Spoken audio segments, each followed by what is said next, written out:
Hey friends, we are live. It is day 4 of Survive to Thrive Live. Today we are talking about minimizing. We're going to talk about minimizing a whole bunch of things. Clutter, stress, food, fitness, body image, motherhood. A lot of this is going to come down to expectations. So that is what we are going to touch on today. So this is day 4. We have already done 3 days of Survive to Thrive Live. Tomorrow, Friday, will be our last day, 5th day, and then we are wrapping up for the week. So already this week we have talked about messaging. We have talked about motivation. Yesterday we talked about muscles, probably my favorite topic when we did our strength training workout. Today we're talking about minimizing. So I think that this is a big one, and it takes into consideration all the things that we have been talking about through the rest of the week. In the guidebook that I sent out via email on Monday, I gave you a sneak peek on what today's chat is going to look like. Gave you an example of where I tend to feel where I'm not in that place, where I have minimized the clutter, the distraction, the expectations, and why that leads me to not feel good, productive, peaceful, confident, not completely scatterbrained in my life. So that's where we're going today. If you are on live right now, just leave me a comment in the chat box. Say hi. Let me know that you're here. Always love seeing your names and your comments pop up. Perfect. Okay, good. So I think that you can hear me and see me okay right now. If you have any comments as we go through, any questions, post them up as well too. I'll be able to see them. And let's get into it. Hey, Christine. Awesome. So fun to see you here. Okay, so here's what I think that we need to talk about minimizing and why this can come from so many angles. I'm a mom. A lot of you are moms. Some of you are transitioning into motherhood for the first time. Hey, Lisa. And there's not much that can truly prepare you for that experience going into postpartum. That feeling of your life just being so different in a flash. Truly, it's one of the craziest life experiences that I think you can probably go through, because there really isn't a whole lot of prep that you can do for it, even if you feel ready. And a lot of us do not feel ready, and I think that's really normal too. But even if you do feel ready, it just is such a new experience on so many levels in your life. So a lot of moms that I speak to in my coaching program, via message, email, they're feeling really overwhelmed, overloaded, not feeling at all centered in their life or in their body. Things just feel a little bit up here and they want to bring it down. They just don't feel like they can function optimally in their life. Really, they feel like they are, going back to that example of functioning, not flourishing. They feel like they're surviving, not thriving. And I absolutely have periods like this in my life too. Do not for a second think that I'm always feeling like I got my shit together, because I don't at all. I had like a mini freak out at Starbucks this morning when I dropped Steele off to the babysitter, when I was just going through my to-do list, thinking of all the things that I need to get done in this short amount of time. It can just feel overwhelming and overloaded. Again, what we're talking about is not wanting to feel that way in our entire life, because that's not fun for anybody, and I think it's really difficult to show up in the world in the way that you want to show up when you are feeling like that constantly. Okay, so we're feeling overwhelmed, overloaded, just that the pace is too high, and how can we sustain this? This is 100% how I felt, say 5, 6, 7 years ago, when I was trying to exercise a ton and when I was trying to restrict my food, basically when I was using exercise and food as a control tactic to keep my body looking a certain way. I just got to a point where I felt, how am I going to keep this up? How am I going to sustain this pace? Because I can barely do it from Monday to Friday. I'm white knuckling my way through it every single week.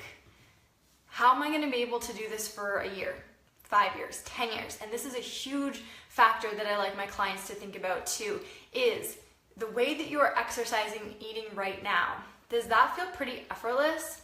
Does that feel like you can maintain this for long periods of time if you wanted to? Of course, things can change and should change as we go through different periods in our life.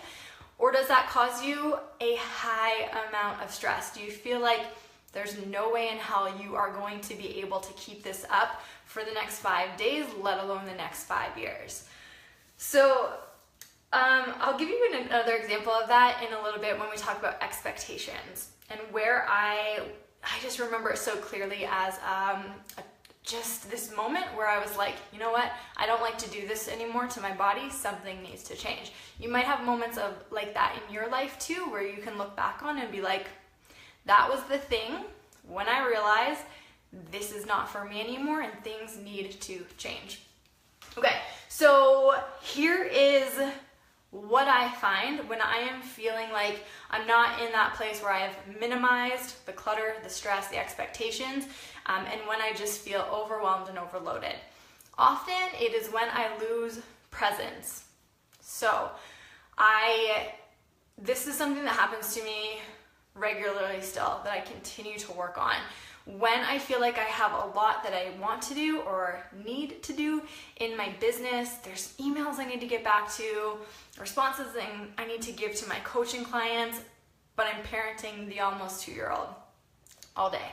Sometimes that's all day by myself, and I just feel like I want to be in a different place. So when I'm in parenting mode, I'm waiting for the nap. I'm waiting for bedtime. I'm just waiting for when I can get into work mode. So I've completely lost presence, and then the parenting time, as you might guess, is not fun. Not at all. And I just lose patience with myself, with Steele. I'm not there. I'm wanting to be somewhere else. For me, when I bring it back to the moment, even if it's just for small moments at a time, it doesn't need to be that 12-hour day of parenting by yourself. Very difficult to stay feeling present in those conditions at time.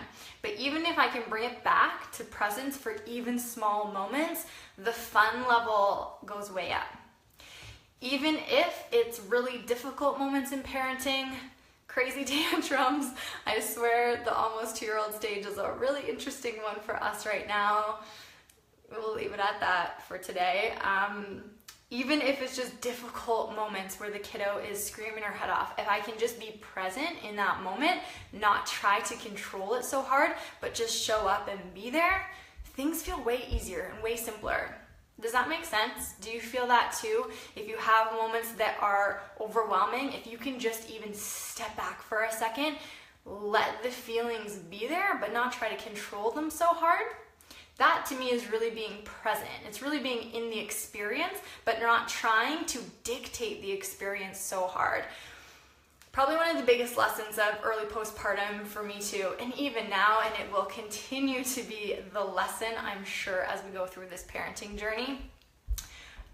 When I would try to control the nap time, when I would try to control the wake-ups during the night, now when I try to control oops, sorry, I just got a call came in. Hopefully I didn't lose you. When I try to control the tantrums or the behavior of the 2-year-old, that's not really a fun experience. Absolutely, you can be there to support it and mold it, but if you're trying to control and dictate every action of the kid, of the nap, of the bedtime, you might just lose your mind a little bit, and I have definitely been there.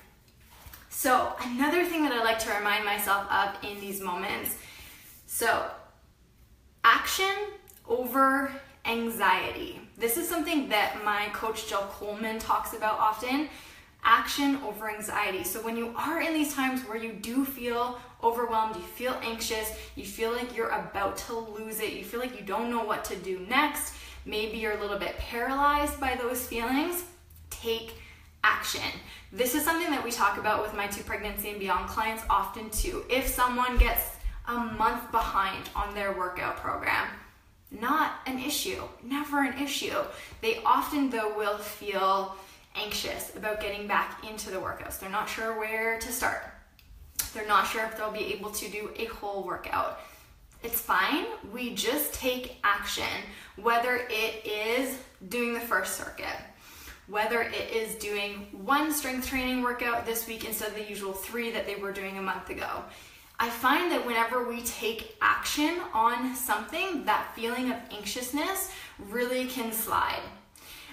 This to me is also super relevant in my business, in my professional life too. When I'm feeling like there are so many things stacked up, when I'm feeling like I need way more time to be able to complete the tasks that I have, I get into that feelings of anxiousness, not sure what to do next, and I almost just can't move forward at all. But when I do move forward, those feelings really melt away in a lot of ways. So action over anxiety. Does that resonate for you? Action over anxiety, something Joel Coleman talks about quite often. So here is the next step of this. Reducing the clutter. That can be in a lot of different ways. So I'll just give you a quick example of myself. So I'm not a super organized person at all. I'm pretty messy. If you've seen any Insta stories of my house, there's often stuff everywhere. I'm not good at cleaning. I tend to leave dishes around everywhere. It makes my husband crazy. But when the house, or when my room, when my space, when my new office right here is cluttered, I find that I feel super distracted. I feel like I can't take that step forward, like we were just speaking about. I feel that sense of overwhelm, anxiousness. So clutter can just be in your physical space. Clutter can also be in food stress that you're putting on yourself, or the expectations that you have with exercise. Sarah, me too, I love that. Yeah, cleaning's not my thing. So exercise expectations. It can be on your body expectations of yourself, whether that is function or whether that is the appearance of your body. That can feel like you have a super cluttered mind, again, if you're trying to control it extremely hard, and it's not happening. So here is an example that I want to give you of when I started to really minimize the stress that I was feeling around food and exercise. So it was probably 5 years ago now. I was working at a gym in Edmonton, Alberta. Fantastic gym, incredible staff. Body by Bennett is the name of that gym. But there was this monthly challenge that the clients and the trainers were taking part in. And part of that challenge was to get a DEXA scan. So a DEXA scan is one of the gold standards of body composition measuring. So you go in, I kind of forget how it actually works, but I just remember lying down. Somehow you come out of that and they have measured your body fat, muscle mass, bone density. So cool information, really cool information. Got the results. My body fat was something like 30-ish%, maybe it was higher, 33, I can't really remember at the time. But at that point, it was the first time where I was like, you know what? Fine, it is what it is. I was feeling really good in my body at that point. I was starting to try to eat a little bit differently, try to not put so much stress on myself to exercise in a certain way. And I felt okay with those results, which was really a huge moment for me. But even bigger than that in that time was that I didn't participate with the rest of that challenge, with the rest of that monthly challenge. So the start of the month, you did the DEXA scan. We were going to follow this workout program, this way of eating for the rest of the month. And then at the end of the month, we were going to go back, get that DEXA scan, make sure our body fat composition had gone down. Really, truly, that was the goal. Body fat to go down, muscle mass to go up. And I decided in that moment, as a trainer at that gym, I didn't want to do it. I just wasn't interested. I was not interested. I didn't need to see what was going to happen after I exercised and ate in a certain way for the rest of the month. So I stopped. Didn't do the rest of the challenge, and from then on, really got clear with the way that I wanted to feel in my body and especially around food and exercise. I got very unapologetic about the way that I was going to eat, about the way that I was going to exercise, especially as a trainer. And it's changed how I coach in many, many ways. So that was just one example I wanted to give you about minimizing the expectations, minimizing the pressure that you might be feeling. And I think just coming back to that idea of being unapologetic about it is so key too. No excuses. Really, there's no such thing as having no excuses. You can have valid reasons for why you don't want to do something. Valid reasons for why you don't want to do something. Okay, here are a couple more examples that one that we were just talking about today in a group of coaches that I work with in the Postnatal Fitness Specialist Academy, which is a course I run for trainers who want to work with moms. We were talking about a recent interview, a guest I had on. We were talking about fat loss. Guest was Sarah Vance, who I absolutely love. You can follow her for some incredible information about these topics, specifically reducing that stress around body image. But we had this great conversation about people saying, but is fat loss bad? Is fat loss a bad thing? If someone comes to me and wants to lose weight, wants to lose fat, wants to change their body, is that a bad thing? And the answer is no. It's not a bad thing inherently. It can turn into a negative thing, absolutely. Some of us have probably felt that before in our lives. But it's not a bad thing to want to change your body. But here's what we need to understand. This has to be an appropriate goal physically, mentally, and emotionally for that person in their life. And if any of those components are missing, then it's not going to be a good goal. It's probably going to be a goal that causes some harm, is detrimental to the person physically, mentally, and or emotionally in some component. So we're having that conversation. But here's what I was also saying to this one fantastic trainer that we were talking with. You can talk about fat loss. Your message, your brand can be about fat loss. That's not going to be for me. I'm not going to follow you because it's just not an area that I'm interested in seeing that message come at me. So we talked about messaging on Monday on day one. This is an example of minimizing those messages that are coming at you. For me, I don't want to talk about fat loss to you. Haven't wanted to the last few years, have not in the last few years. Maybe I will eventually in the future, but honestly for me, that still feels a bit triggering if I'm being super honest with you. If I am going to talk about fat loss and wanting you to lose fat, my exercise programs, the way I eat, if they're all directed towards fat loss, then maybe I'm going to feel like I need to lose fat too. Because if I'm encouraging you that you should live in this way, then I'm gonna feel like I need to test that out on myself and live that way too. And I don't want to. And I'm sure a lot of you don't want to either, but maybe some of you do too, and that's totally fine. But the point of this is minimizing that message. For me, it's important to minimize that message of you being inundated with fat loss information for women and for moms. So that's my own personal choice. But as I was saying to these trainers, it doesn't have to be for them. They can talk about fat loss and perhaps do it in a way that feels safe, supportive, and healthy for them and their communities. But for me, it doesn't. So quick check-in on this topic.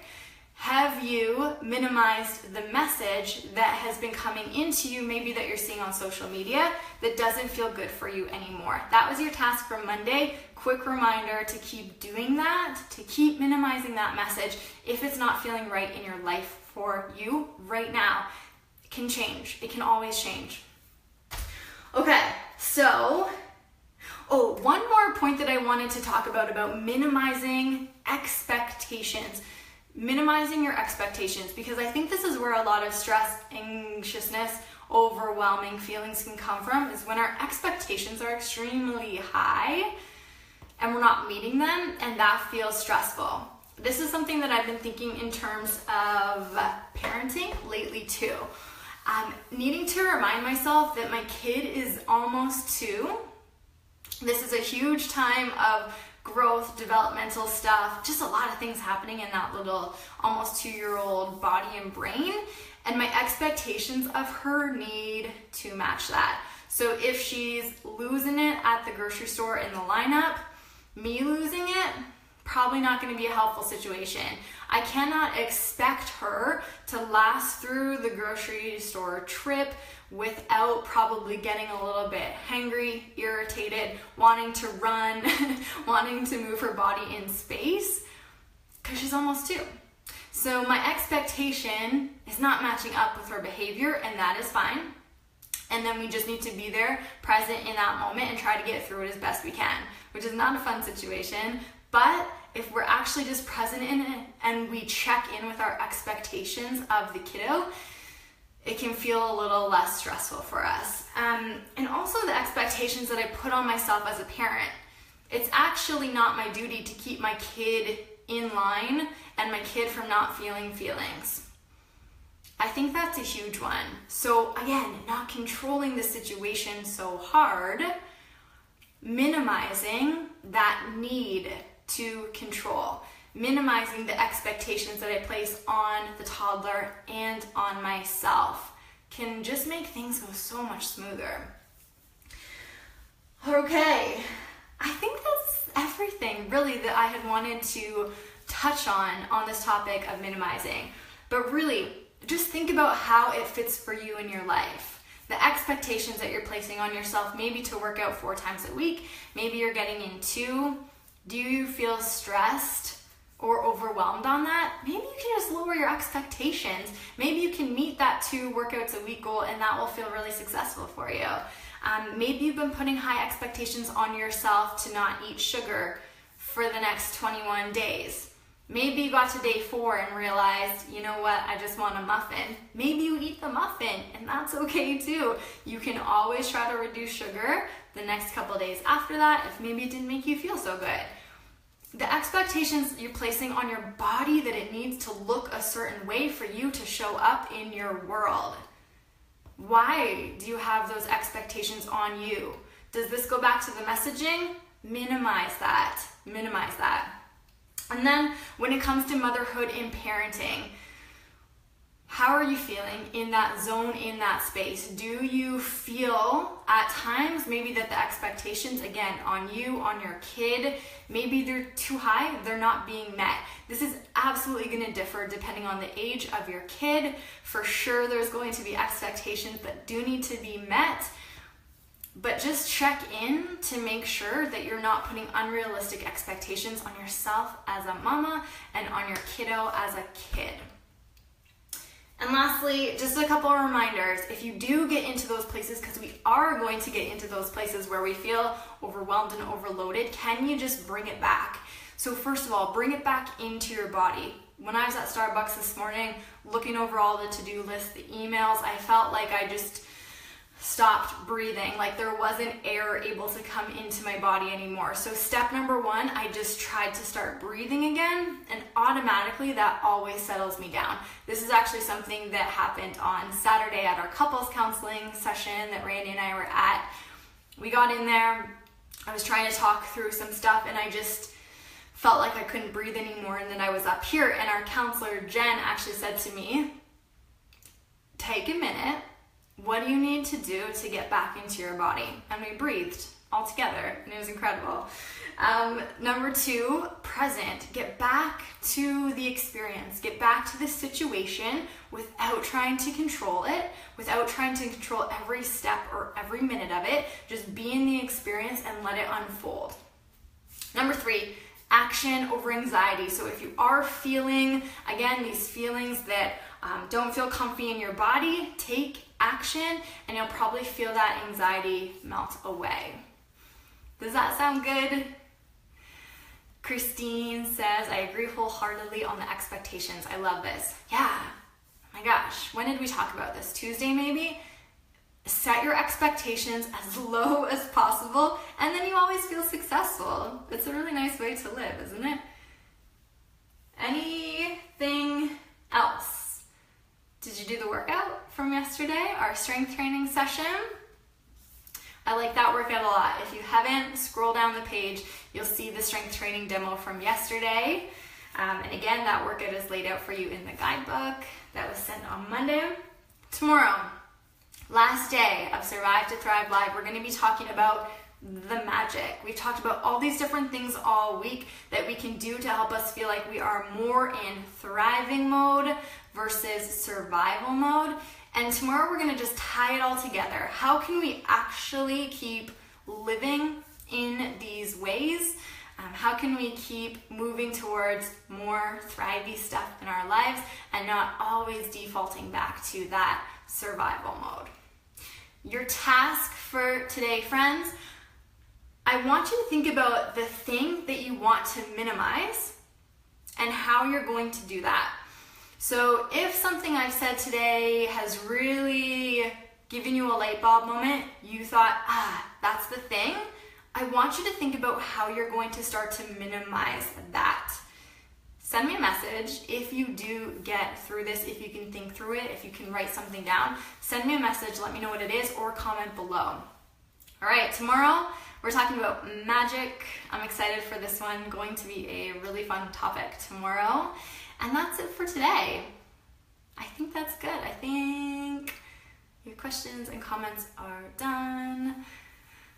Yes. Okay, awesome. Sarah says, can't wait to watch all these videos at one time when kiddos are sleeping. Yeah, so playlist is going to come at you tomorrow in your email. One playlist, all the videos will be linked there. YouTube link, super simple for you to check out. So that will be coming via email tomorrow to the Survive to Thrive email list. I will link it below so you can hop on. All right, everybody, thank you so much. As always, so fun chatting with you. Have a good rest of your day, and I'll talk with you tomorrow.